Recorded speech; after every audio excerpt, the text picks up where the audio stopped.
En août, les jeunes de Terre Sainte ont participé à la marche franciscaine 2016 afin de redécouvrir la miséricorde dans leur vie. Le 24 août, la fête de la Saint-Barthélemy a été célébrée lors d'une messe solennelle à Cana de Galilée, lieu de naissance du disciple de Jésus. Du 21 au 27 août, plus de 30 biblistes de l'Association biblique salésienne se sont réunis à Jérusalem pour leur 7e congrès mondial.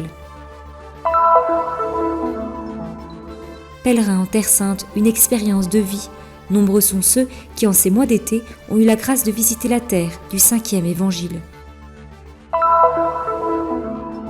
Les produits naturels du monastère trappiste de Latrône à quelques pas de Jérusalem. Parmi ces derniers, une huile avec des propriétés curatives exceptionnelles.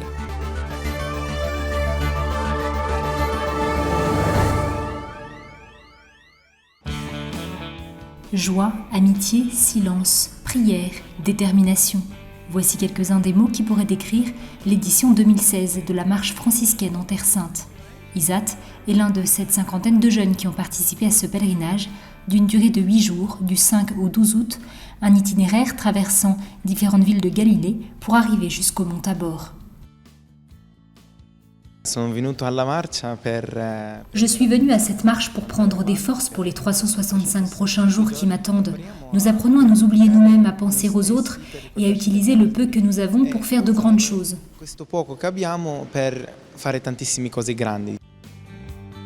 Les jeunes ont parcouru en tout 50 km avant d'arriver, non sans difficulté, à la destination finale. Une marche tout autant physique que spirituelle. Nous étions un peu fatigués entre la marche et les activités, mais ce fut aussi un parcours spirituel. Chaque fois que nous avons marché et peiné, nous nous sommes rappelés que Jésus était avec nous, surtout dans les moments de silence quand nous méditions sur ce que nous vivions, au milieu de la nature qui a été créée par Dieu. Jésus a été crucifié pour nous et le moins qu'on puisse faire pour lui est lorsque nous marchons et nous nous fatiguons, le faire en son nom. C'est le 4e jour de marche et le Seigneur a déjà fait beaucoup de choses en nous. Je me sens plus heureuse, j'ai découvert encore plus le Seigneur à travers les messes et les enseignements, les prêtres et tous ceux qui sont ici et qui contribuent à cette atmosphère spirituelle. Le programme comprenait diverses activités, musique, jeux, arts sacrés, enseignements, groupes de discussion et de prière. Beaucoup de ces moments étaient faits de dialogues et d'échanges, mais une grande place a également été accordée au silence. Nous marchons en silence. Nous voulons offrir aux jeunes cette opportunité parce que le monde d'aujourd'hui offre tant de distractions dans nos vies. Nous voulons offrir à ces jeunes un moment de paix afin qu'ils puissent laisser la voix du Seigneur entrer dans leur vie, dans leur cœur pour les changer. Parce que s'ils veulent changer, ils doivent changer dans leur cœur. Le thème de la marche, avec François vers Jésus, vivre la miséricorde, a été le leitmotiv des différentes activités et a contribué à la bonne ambiance spirituelle du groupe. Pour renouveler la façon dont nous nous regardons, nous devons tout d'abord être miséricordieux avec nous-mêmes. Certes, nous sommes tous pécheurs, d'abord nous-mêmes, comme tous les autres. Comment puis-je être miséricordieux envers moi-même ? Le Seigneur est là, il m'attend, afin que je revienne vers lui avec tous mes péchés. Il m'accepte comme je suis. En faisant cette expérience, à travers le pardon et la réconciliation, je montre aux jeunes qu'en dépit de toutes leurs limites, de leurs faiblesses et de leurs problèmes, le Seigneur les aime, qu'il les attend et qu'il les accepte comme ils sont.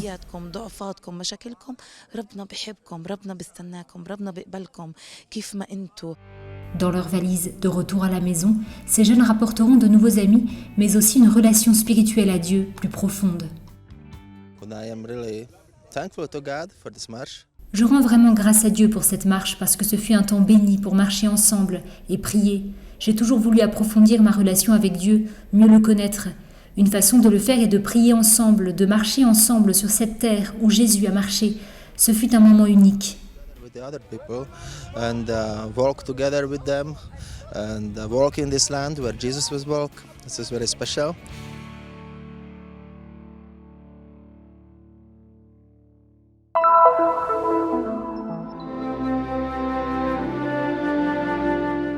Le 24 août est la fête de la Saint-Barthélemy, l'un des 12 disciples qui suivaient Jésus. À Cana, lieu de naissance de l'apôtre, a été célébrée une messe solennelle dans la chapelle construite par les franciscains en 1885 en sa mémoire.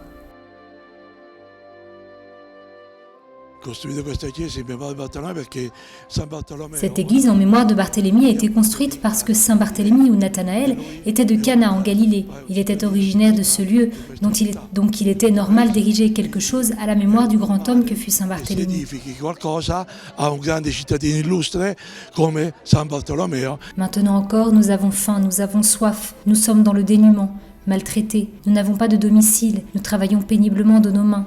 On nous insulte, nous bénissons. On nous persécute, nous le supportons. On nous calomnie, nous réconfortons. Jusqu'à présent, nous sommes pour ainsi dire l'ordure du monde, le rebut de l'humanité. Des paroles fortes, celles employées par saint Paul dans les Corinthiens pour décrire la vie des disciples de Jésus. Telle fut aussi la vie de saint Barthélemy.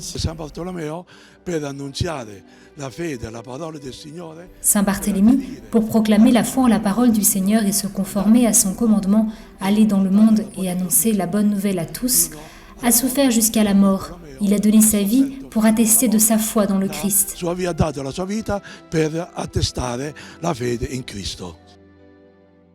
Aujourd'hui à Cana, vivent environ 2000 chrétiens dans une ville de 21 000 habitants. Ils sont les premiers à être appelés à suivre l'exemple de ce saint et à marcher à sa suite aujourd'hui.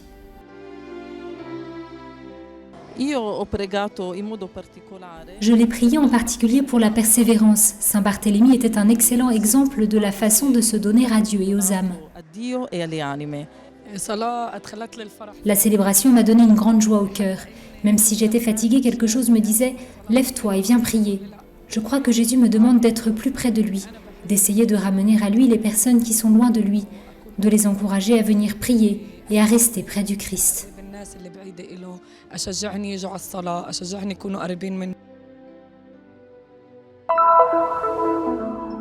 Donner la parole de Dieu aux jeunes. Tel est le thème approfondi par l'Association biblique salésienne au cours de son 7e congrès mondial qui s'est tenu du 21 au 27 août en Terre Sainte.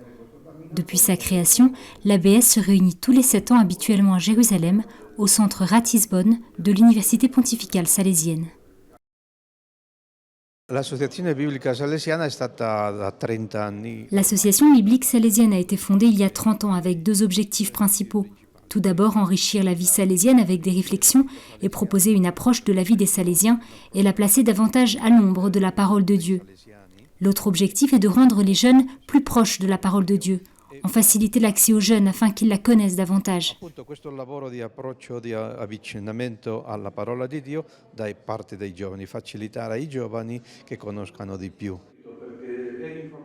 Plus de 30 biblistes de l'association, qui compte une centaine de membres, sont venus du monde entier jusqu'en Terre Sainte, lieu considéré comme idéal pour être au fait des nouveautés archéologiques, historiques et bibliques. Questo incontro dei biblisti salesiani non comprendono solo salesiani, ma tutta la famiglia salesiana. Cette réunion de biblistes salésiens réunit non seulement des salésiens, mais aussi toute la famille salésienne, donc aussi les filles de Marie Auxiliatrice. J'ai toujours participé très volontiers et avec beaucoup de joie à ces réunions, non seulement bien sûr pour ces moments de rencontre fraternelle avec les Salésiens, mais aussi parce que c'est là une occasion pour nous biblistes de revenir aux racines.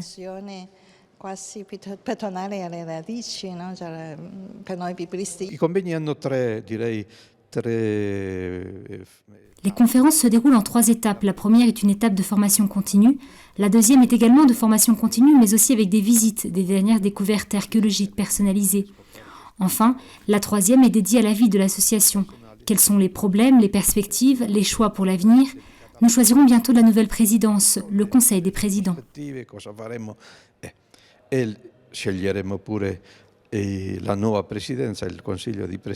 Au travers de conférences, de dialogues et de visites en divers lieux, accompagnés à chaque fois par la célébration de l'Eucharistie, les biblistes ont pu approfondir et se laisser interroger par le thème principal du congrès. Le thème de cette année, comme j'ai tâché de le souligner, est de porter la parole de Dieu aux jeunes. Nous sommes donc partis des expériences que nous avons pu faire chez les Salésiens travaillant auprès des jeunes. Et nous sommes revenus sur ces expériences, en invoquant bien sûr les expériences classiques également. Les jeunes du monde d'aujourd'hui n'aiment pas assister à toutes ces conférences, à toutes ces prédications, mais ils aspirent à entrer en contact avec la parole de Dieu. Et nous savons que la parole de Dieu n'est pas quelque chose, mais quelqu'un. Elle est la rencontre avec une personne vivante. C'est une expérience de vie.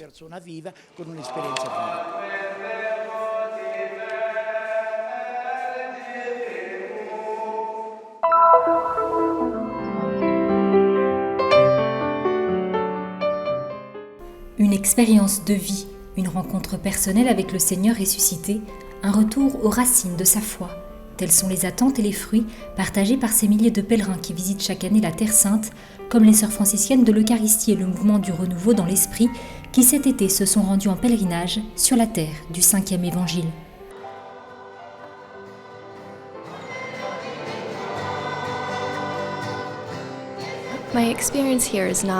L'expérience que j'ai faite ici n'est pas ce à quoi je pouvais m'attendre. Ce fut une expérience très paisible, sereine et détendue. Pendant le long voyage pour arriver ici, j'étais nerveuse et je me demandais comment ça allait se passer à Jérusalem. Mais venir ici, les lieux où le Christ est passé sont tellement paisibles, il y a quelque chose dans ces pierres, sur cette terre. Être dans les lieux saints, à Bethléem, fut aussi une grande expérience de la miséricorde de Dieu qui est venu sur cette terre pour demeurer parmi nous.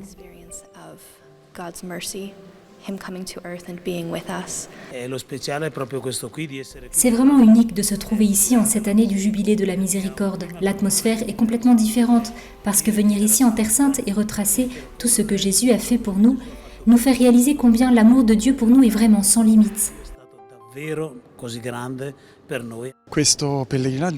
Ce pèlerinage a une signification particulière pour nous. Nous sommes devenus mari et femme dans le Seigneur il y a environ 2 mois et demi. Nous avions à cœur de faire un voyage spécial ensemble et nous avons choisi ce pèlerinage pour notre voyage de noces. C'est un grand cadeau de la part du Seigneur.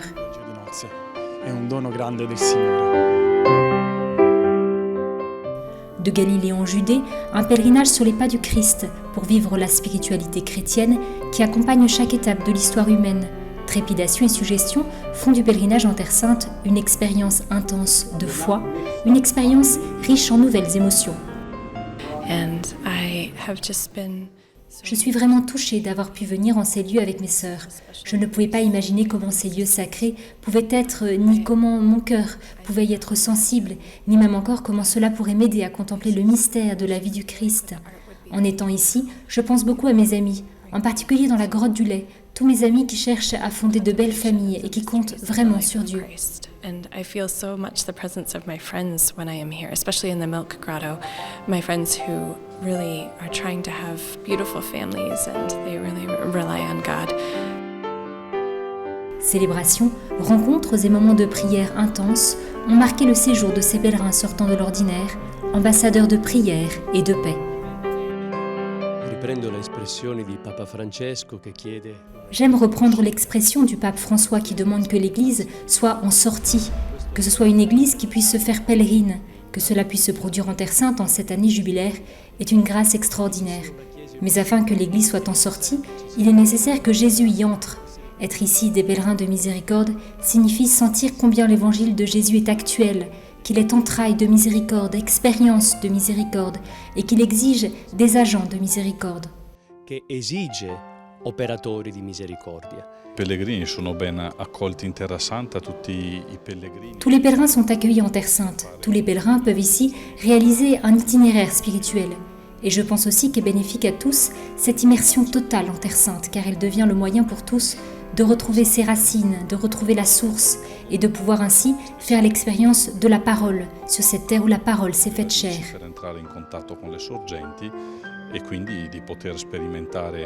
Anche loro la parola nel luogo in cui la parola si è fatta carne.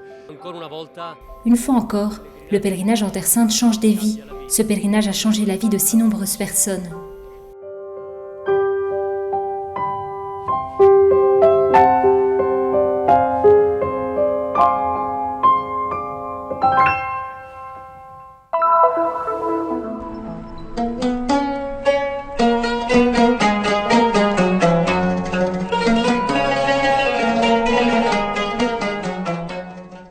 À quelques pas de Jérusalem, dans une oasis de verdure, d'arbres fruitiers, d'oliviers et de vignes, se trouve le monastère de Latroun, construit en 1890.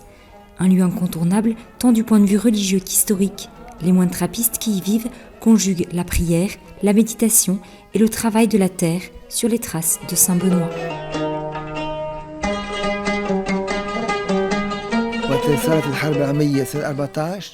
Au cours de la Seconde Guerre mondiale, en 1914, les Ottomans chassèrent d'ici tous les moines et occupèrent le couvent.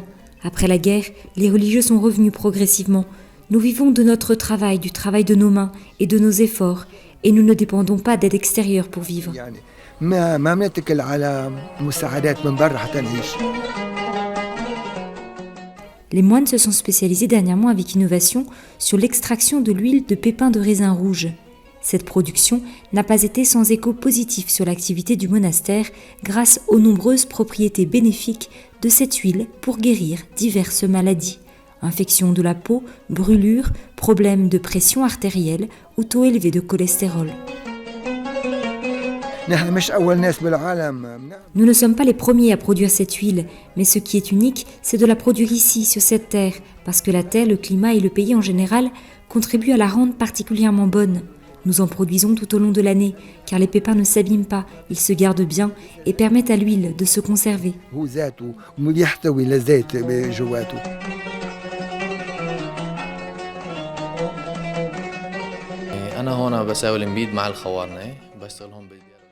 Je travaille ici avec les moines dans le monastère de la Troune pour produire du vin et de l'huile de pépins de raisin. Après avoir pressé le raisin pour faire du vin et après avoir terminé le processus, nous prenons les pépins en sélectionnant les meilleurs et ceux qui ne sont pas tachés, nous les lavons, puis nous les mettons là. Après qu'ils aient séché, nous les pressons, puis nous les mettons dans une machine et après dans un petit tonneau. Enfin, nous attendons qu'ils s'égouttent et se purifient peu à peu pendant environ 2 ou 3 semaines et après, nous les mettons en bouteille.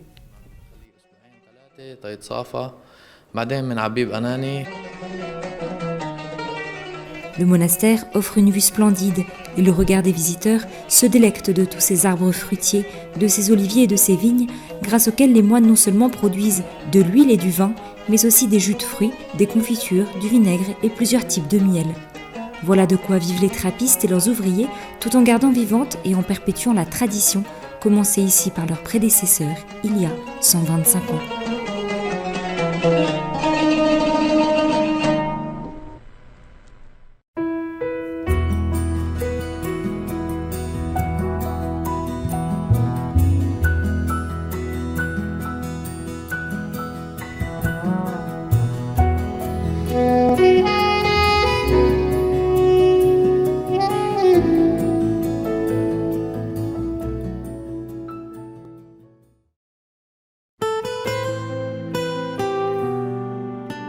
La mission du Christian Media Center est d'apporter au monde le message de la Terre Sainte, la terre du 5e évangile.